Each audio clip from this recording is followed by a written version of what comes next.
Next, I'd like to introduce Peter Freedman to talk about how you bring Go into the classroom. Are these the kind of talking points that would be helpful? And once you get there, how do you sustain a program? I'm going to talk about, you're here, I'm going to where the rubber meets the road. But your talk is very useful to me in this stuff that I do. Very useful.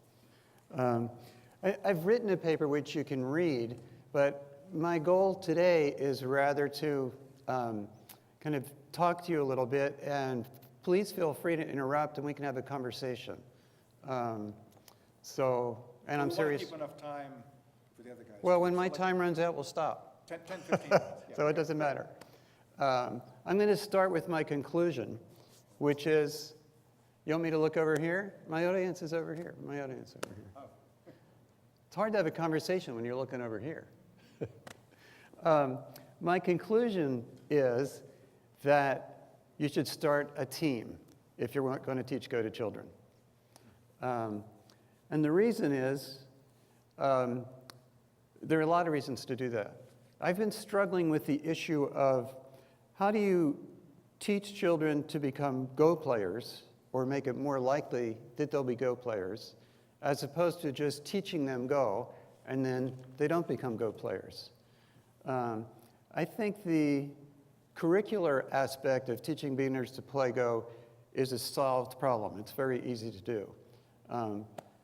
But beyond that, how are you actually going to get to be Go players?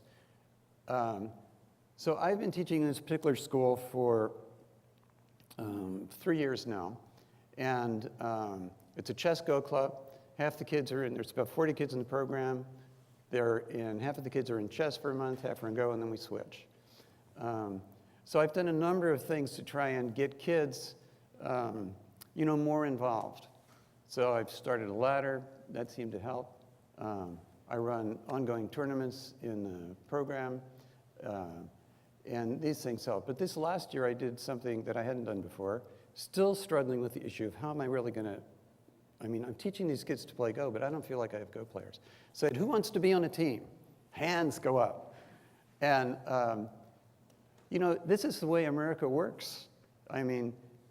If you play soccer, you play team. If you play football, you're in a team. If you, do music, you're in a band. This is kind of the way we go. And so kids just naturally lit up. They like playing Go. They wanted to be on a team. So I said, all right, if you want to be on the team, you have to come to practice. Well, the thing that happens when you have practice is the parents have to bring them. So previously, I had basically seen the parents when they pick the kids up after school and they're taking them home. Now the parents are coming on Sunday afternoons. All the kids aren't in the team, by the way. There are about 8 kids. The parents are coming and bringing their kids to practice on Sunday afternoon. So now I get to have a little hang time with the parents. I teach the parents to play Go so they can play with their kids.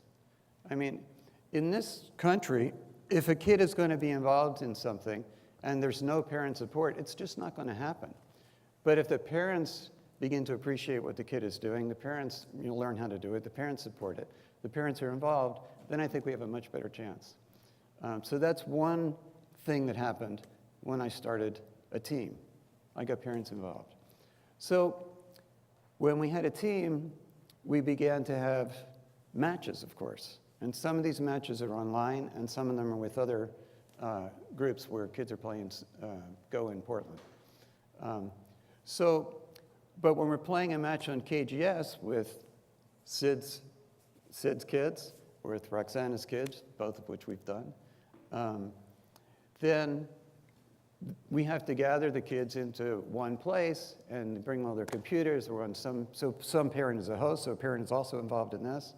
We're downloading KGS icons onto the computers for the kids. The parents are helping with that, doing JavaScript. So the parents are now becoming involved in the program.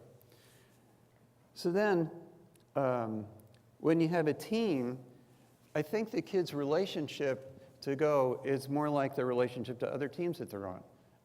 They're coming to practice. They're more open to having their games reviewed and getting information. And I just think it has changed the whole relationship of the kids to the game. It's no longer just an after-school activity where they go once a week and play Go after school and they go home and that's it. Now the kids start to go online by themselves to play Go because they're on the team, they're getting familiar with KGS.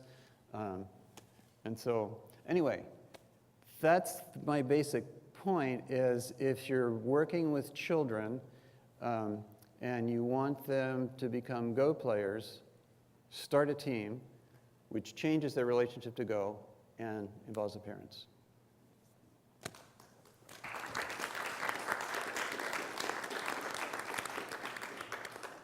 Yes? No, I just wanted to say one thing. Identify yourself? Excuse me? Should I identify myself? Who are you?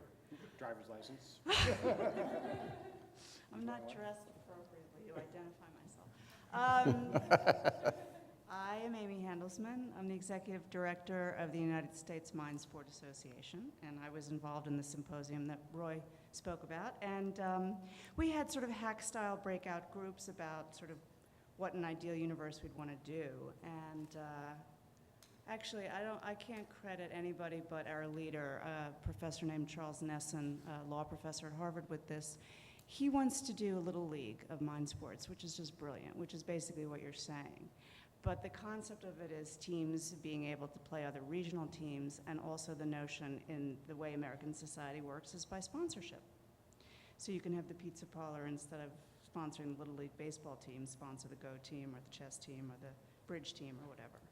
So I'm just supporting what you spoke about, and I think we could actually start a movement. I think it will require a lot of grassroots efforts, but I think the paradigm is, spot on. So.